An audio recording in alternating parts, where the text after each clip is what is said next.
नारायणपुर से बड़ी खबर, पुलिस नक्सली मुठभेड़ में एक जवान शहीद हो गया।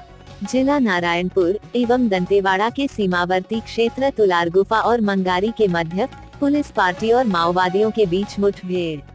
इस वक्त की बड़ी व अहम जानकारी नारायणपुर से। डीआरजी नारायणपुर के हेड कांस्टेबल सालिक राम मरकाम, पिता स्वर्गीय जगत राम मरकाम, 37 वर्ष, चवेला, पोस्ट करमोती, तहसील भानुप्रतापपुर, जिला कांकेर शहीद हो गए हैं। बस्तर आईजी सुंदरराज पी ने किया पुष्टि।